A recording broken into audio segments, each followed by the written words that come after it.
Olá! Nessa segunda parte do guia, vamos falar sobre os componentes do monitoramento e avaliação dos planos municipais de biodiversidade ou Mata Atlântica.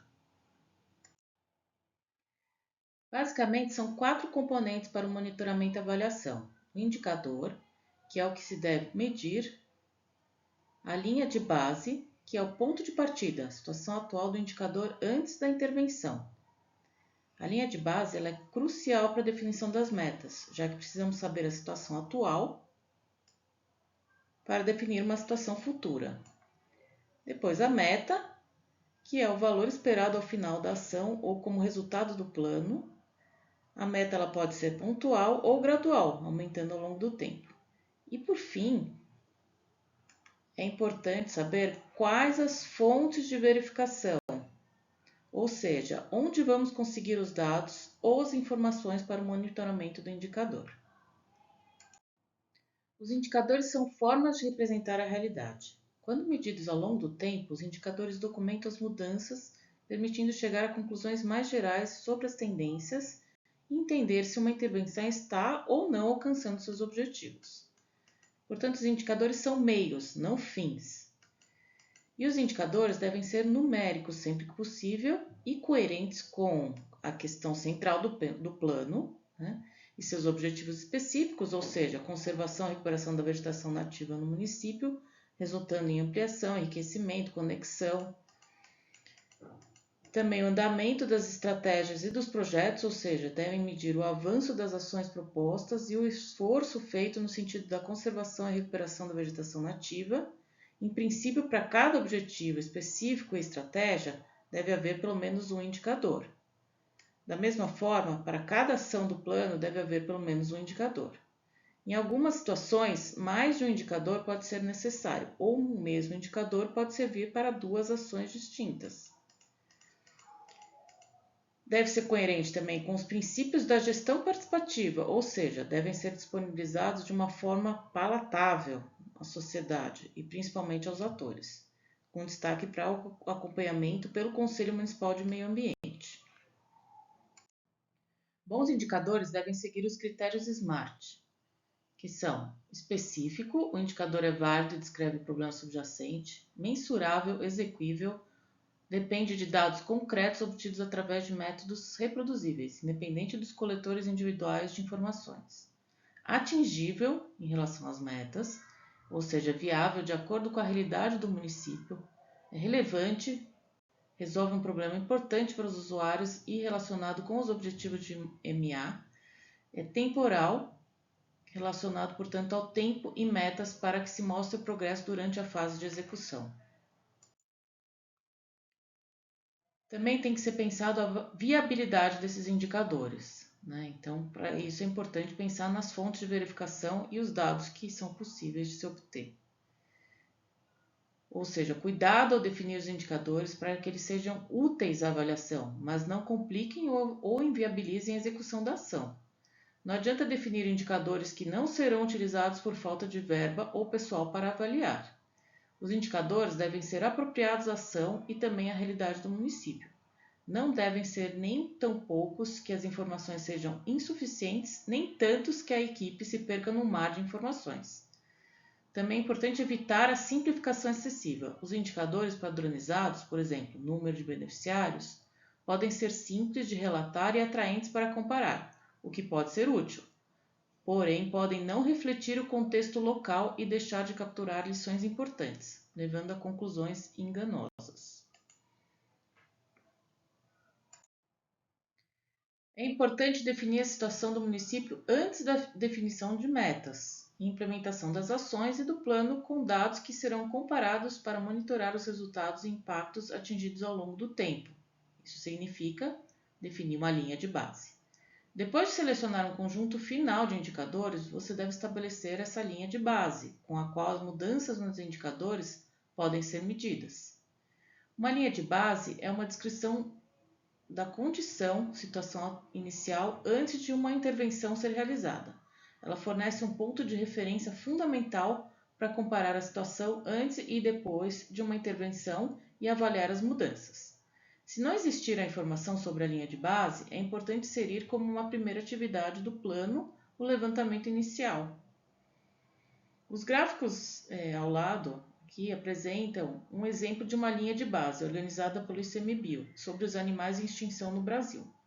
Com base em dados desse tipo, que representa a nossa linha de base, é possível direcionar as metas para trabalhar os grupos e espécies mais ameaçados, por exemplo. Portanto, a partir da nossa linha de base, que é a situação atual do indicador, levantada no diagnóstico ou ao longo da implementação do plano, vamos executar as estratégias e ações definidas para cada objetivo no plano de ação, na intenção de atingir as metas que foram definidas com base no plano de ação e linha de base, e monitorar através dos indicadores. Por exemplo, um indicador poderia ser a porcentagem do município com cobertura de vegetação nativa, sendo a linha de base 10% em 2022 e a meta de ampliar em 10% em 5 anos, ou seja, chegar em 20% em 2028. Pensando nos indicadores, temos os de resultado, que requerem a linha de base e fontes de informação, e temos os de processo, que são operacionais, ou seja, a ação ocorreu, ocorreu parcialmente ou não ocorreu. Vamos a um exemplo para entender. É o mesmo exemplo que a gente vem usando desde a parte 1. Então, o nosso objetivo específico é a recuperação do manancial do Rio do Peixe, garantindo abastecimento público. A gente tem uma meta de, em 5 anos, recuperar as APPs do manancial, garantindo 100% de abastecimento em qualidade e quantidade. E o indicador são os números de dias com racionamento de água ou indicadores de qualidade de água. A linha de base, nesse caso, poderia ser 10 a 30 dias por ano de racionamento. No exemplo da estratégia do Programa de Apoio à Regularização Ambiental das Propriedades Rurais, a nossa meta de 90% das APPs das propriedades rurais inseridas no manancial recuperadas, a gente poderia ter como linha de base aí, a gente medindo isso, obviamente, 50% das APPs hoje estão degradadas. Então, eu teria aí um aumento de 40% para atingir a minha meta de 90%. Já a ação, eu tenho não preciso de uma linha de base, porque a minha meta é a realização de campanhas e atingimento de tantos proprietários.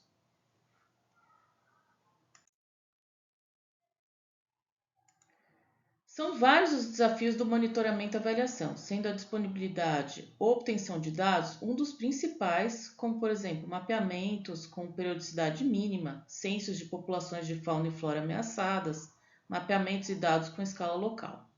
Além disso, as questões ambientais são complexas e influenciadas por diversos fatores, tornando difícil avaliar qual a contribuição real do plano. Nem sempre existem indicadores universais para medir o desempenho e os prazos são longos e variáveis quando se trata de biodiversidade. Por isso é importante fazer o planejamento dos recursos para o monitoramento, garantindo recursos como pessoal disponível, equipamentos e transporte para os campos, infraestrutura de geoprocessamento e recursos para a divulgação dos resultados à sociedade. Sempre é bom refletir que não bastam apenas ações em relação à conservação e restauração para revertermos a diminuição da biodiversidade. É fundamental prever ações que reduzam as ameaças e que promovam a produção sustentável e redução do consumo. Por isso, os objetivos gerais dos planos de biodiversidade incluem não só a conservação e recuperação, mas também a diminuição dos desmatamentos e degradação da vegetação nativa e ecossistemas, e o estímulo a atividades sustentáveis. Dessa forma, é importante pensarmos quais os indicadores comuns que podemos utilizar para monitorar e avaliar comparativamente os impactos dos planos. Para fazer um monitoramento comparativo entre municípios, é necessário termos indicadores e fontes de verificação equivalentes. Um exemplo seria a taxa de desmatamento anual, que no caso da Mata Atlântica é mensurada na plataforma Aqui Tem Mata da Fundação SOS Mata Atlântica. Outro indicador poderia ser a evolução anual do uso do solo em relação à vegetação nativa mensurada na plataforma MAP Biomas. Então, poderíamos usar no mínimo 2 indicadores para comparar o avanço geral dos planos entre municípios. a porcentagem ou área de cobertura de vegetação nativa e a área desmatada por ano. Outros impactos possíveis dos planos de biodiversidade seriam estipulados nos objetivos específicos de cada município, como, por exemplo, ampliar a vegetação nativa de ecossistemas específicos, como manguezal, restinga, ampliar áreas protegidas em unidades de conservação, ampliar áreas com vegetação nativa em APPs e reservas legais, conectar os remanescentes de vegetação nativa, restabelecer a biodiversidade de populações de espécies ameaçadas. Por exemplo, você poderia usar aí como indicador de impacto índices de biodiversidade, populações de espécies da espécie ameaçada, a proporção de espécies ameaçadas efetivamente conservadas em áreas protegidas. Outro objetivo poderia ser enriquecer e proporcionar a regeneração natural, diversificar e fomentar a sustentabilidade do uso do solo, então tamanho ou porcentagem de áreas com usos sustentáveis, ou tamanho ou porcentagem de diferentes sistemas de uso do solo, ampliar as áreas verdes e arborização urbanas, entre outros. Um impacto importante dos planos municipais tem sido o fortalecimento da gestão ambiental municipal, especialmente em relação ao Conselho Municipal e os recursos para o meio ambiente. Dessa forma, poderíamos, por exemplo, estipular como indicadores de resultados a quantidade de recursos destinados ao meio ambiente por ano e, em relação ao Conselho, por exemplo, o número de reuniões, o número de diversidade dos participantes, o número de capacitações, a existência de câmara técnica do plano, etc. Pensando também em impactos e indicadores possíveis em relação às medidas de adaptação baseada em ecossistemas, podemos pensar em aumentar a resiliência das pessoas frente à mudança do clima, ampliando os serviços ecossistêmicos, incluindo maior segurança alimentar, abrigos, redução de riscos, provimento de água potável e medicamentos, e também a regulação do clima local. Aí a gente tem como exemplos de indicadores de impacto a valoração de serviços ecossistêmicos no transcurso do tempo, por exemplo, disponibilidade hídrica para irrigação, abastecimento público, o número de agricultores contemplados por PSA, e aí vai.